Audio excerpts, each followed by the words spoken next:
नमस्कार मंडळी. आंब्याचा सीझन चालू आहे, त्यामुळे मी तुमच्यासाठी आंब्याच्या केकची रेसिपी घेऊन आलेली आहे.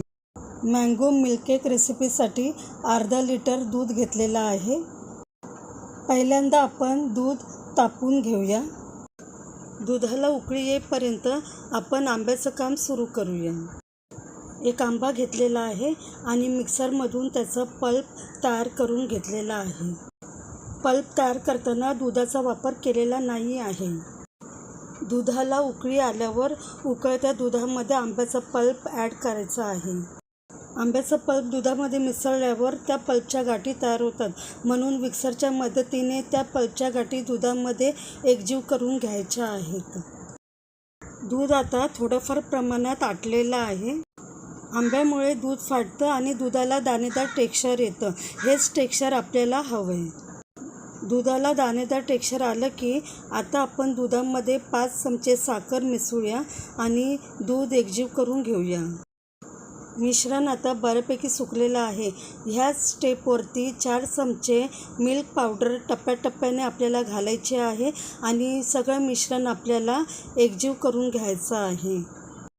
मिश्रणामध्ये टप्प्याटप्प्याने मिल्क पावडर घालून ते मिश्रण एकजीव केल्यामुळे मिल्क पावडरच्या गाठी त्या मिश्रणामध्ये होणार नाहीत. आपण नॉनस्टिकची कढई घेतल्यामुळे इथे तुपाचा वापर करण्याची आपल्याला गरज भासत नाही आहे. तुमच्याकडे नॉनस्टिकची कढई नसेल तर मिश्रण भांड्याला चिटकू नये म्हणून तुपाचा वापर करावा. पाव चमचा वेलची पावडर ॲड केलेली आहे. केकचं मिश्रण तयार होईपर्यंत एका पातेल्यामध्ये बटर पेपर लावून त्या बटर पेपरला आपण तूप लावलेलं आहे आणि काजू बदामचे तुकडे आपण गार्निशिंगसाठी पातेल्याच्या तळाला ठेवत आहोत. ह्या मिश्रणाचा गोळा तयार झालेला आहे. मिश्रण आता तयार झालेलं आहे. केकचे मिश्रण तयार केलेल्या डब्यामध्ये आता आपण ओतून घेत आहोत. डब्यामध्ये मिश्रण चारी बाजूने आपण पसरवून घेतलेलं आहे. मिश्रण थंड झालं की फ्रीजमध्ये सेट करायला ठेवू. मिश्रण अर्ध्या तासासाठी फ्रीजमध्ये सेट करायला ठेवलेले ते सेट करून झालेले आहे. हा केक फ्रीजमध्ये चांगल्यापैकी सेट झालेला आहे. मी केकच्या गार्निशिंगसाठी काजू बदाम घेतलेले आहेत. तुम्ही गार्निशिंगसाठी पिस्त्याचा सुद्धा वापर करू शकता.